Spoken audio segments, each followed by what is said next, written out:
Joining us this morning, Titania Jordan. Tatiana Jordan. Did I get the name right? Jordan? Titania. Titania. Okay. Titania. All right. It's Titania Jordan.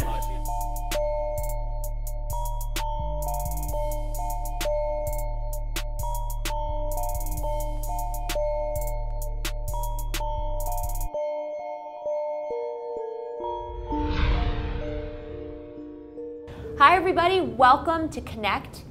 I am so excited to be here with Joe Kleinwaechter, which is, knowing what it's like to say somebody's name wrong or right, I feel good. I said it right. You did a great job. Winning already, like a couple seconds in, we're winning.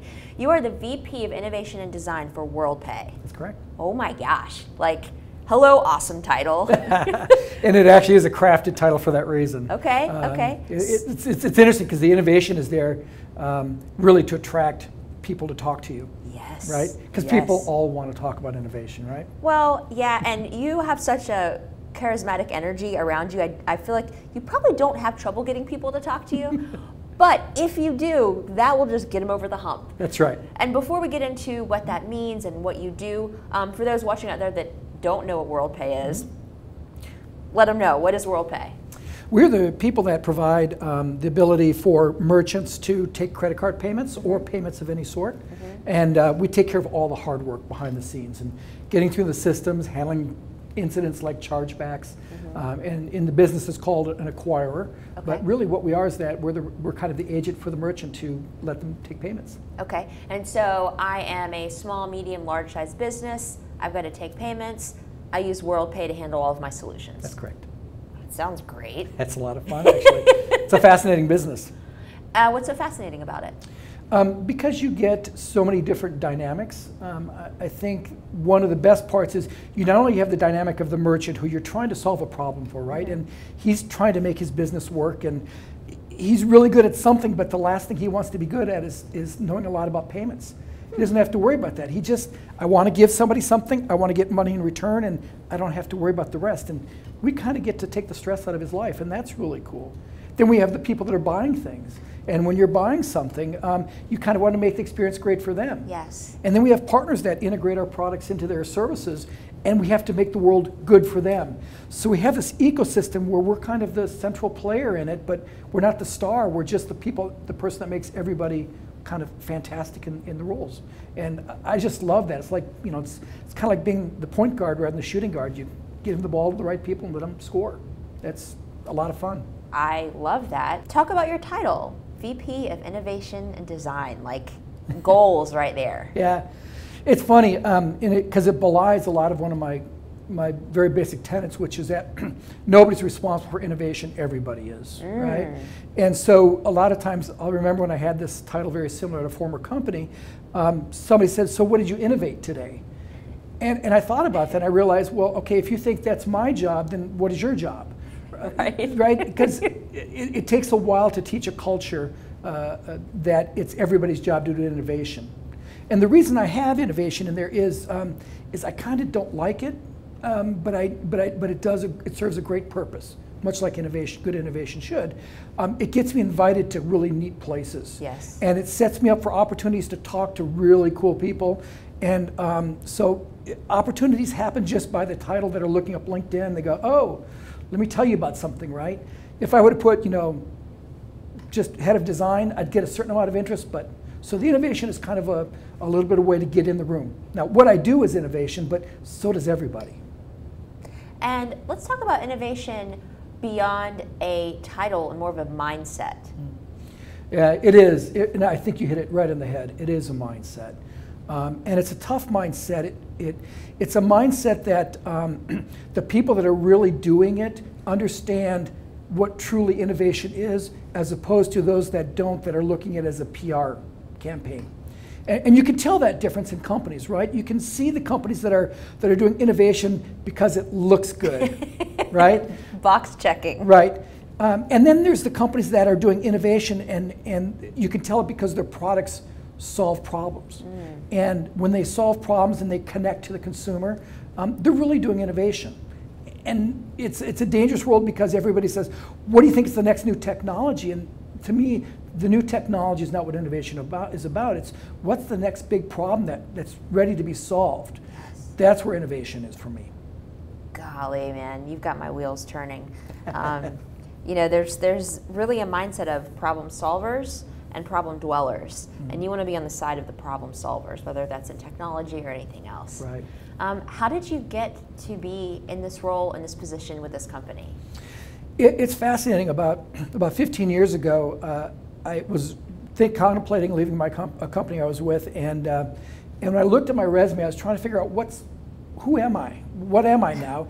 And I looked back at my resume, and what was really fascinating is that of all the products I worked on, there's a common theme that I always seemed to be on the product that the company was trying to reinvent itself to do. So at a company in town here called Digital Communications Associates, DCA, famous for their mainframe IRMA cards back in the days, if you remember that, they realized the mainframe business was going down, and they wanted to get a new space. And I was placed on a team that was responsible for a groupware product, of all strange things. Fantastic product, learned a lot from it, didn't sell much at all. It was a business that was kind of out of time and sorts with itself. But I realized that was my pattern. I was always on the projects that accidentally were the ones that were companies trying to create something new, innovative, and reinvent itself. And when I realized that, the other thing I realized is that I got to work with some of the coolest people in the world who are now like megastars around. And I was like, at the time, they weren't megastars. They were kind of like, oh, he's that really creative guy that's a genius, but he's kind of difficult to work with. That's how I knew them. And then I find out that genius and innovation was a characteristic of certain behaviors. And as I studied my past, kind of an anthropology of my past, I realized I'd done a lot of innovation and never took credit for it or understood it. And it's at the time that I decided to really kind of focus my career into purposefully being in those situations as opposed to accidentally being in those situations. Wow. And what do you hope to accomplish collectively with your team over the next few years? I think the first thing is to change the mindset of leading with understanding rather than leading from a reactive standpoint. And we're well on that way. My innovation and design team, really the heart of my team is design. And that design is a mix of UX or user experience people who are at large anthropologists, right? They understand how to watch, look, listen, observe, ask the right questions to get at the heart of problems. And if I can convert my company so that everybody understands that innovation is about problem solving and that problems aren't obvious, they're often very hidden, and that it's really about questioning and how to question and how to get to those problems, the other things, the solutions will actually become a lot easier and actually require less talent. Or I don't know, maybe not talent, less hard work and guessing, if we can get the problems right. So if I can get our company to stay understanding the problem well enough quickly, we can go through lots of solutions and iterate through solutions and eventually find the right one. That's why I gravitate towards the world of startups, is because you're identifying problems and you're iterating very quickly on how to solve them. And if that doesn't work, you shut it down. You go through a new path. Exactly. With a company as large as WorldPay, how do you navigate that speed at which innovation happens with the rate at which things can kind of tend to slow down when you're dealing with such a large team? And I think the nice thing about that is that practices like agile design thinking, lean startup have really started to transform companies. And that's the heart of our model. We have a model that our CPO, John, had brought across called Rapid. And it's a combination of agile, which is the practice of getting things iteratively through the pipeline, allows for quick decisioning, combined with the concept of design thinking, which is a Stanford D-School IDEO concept of how do you find the right problems to solve. And then basically the lean startup type mindset where what you're trying to do is always have a question and a hypothesis, so you're trying to learn something tomorrow that you didn't know today. With that in mindset, you build these small teams, which in Agile world might be Scrum teams, but they're multidisciplinary teams whose job is every week to wake up and learn something more about the product and navigate naturally to the problem to be solved. It's now not a big company anymore. It's a collection of lots of small teams. And you recreate that startup environment without the risk of a startup, but the full backing of a very powerful company. That's where my role is trying to get from those little small Scrum teams into large corporations and allowing them to do what they do best. That is such a cool intersection. That is an awesome place to live. It is. It really is. Now, how do you stay abreast of emerging trends? Where do you go to, if you can just, divulge, where do you go to, stay on top of things? Where do you get your information? Where do you get inspiration from? A lot of it comes from just making yourself available, right? I mean, it's, I can't remember the movie. It was a movie that where the guy was learned to say yes to everything, right? You kind of have to have that mindset of always saying yes to every opportunity. There are some engagements that just take a little bit of time to go like, this doesn't help me or benefit me, that I've walked away saying, wow, that was really cool. I've connected, I accidentally hit somebody, so it's about accidental discovery. But you have to immerse yourself into reading constantly. I mean, I go home, I read all the time, following the trends, but most importantly, getting out and talking to people and listen to what they're really saying. Because I can read the trade rags and find out all about, distributed ledgers and Bitcoin and all that wonderful stuff. That's the obvious stuff. But where's the real cool problems being solved? And as you said, places like Techstars, ATDC, Venture Labs, all these places where companies don't have the luxury of making lots of mistakes, but will make lots of mistakes, have to focus on the problem. They're the ones. So it's why, like you and I are involved with Techstars. We see those things every time we talk to these folks. We see the problems they're trying to solve. I'm working with a company now that's in the game business, in video games. We have nothing to do with video games. What I've learned from them that I can take back to work has been nothing short of amazing. What can you impart some of the things that you've learned from them? Monetizer. Monetizer is the company. Go Monetizer. Yay, Monetizer. These guys are absolutely brilliant, and they're solving. They didn't realize they were solving the problem that they are as well as they are. They allow you to take the average lifetime of a gamer of a game and stretch it out longer through this technology that allows them basically to add merchandising things to a game that makes you more involved in the game.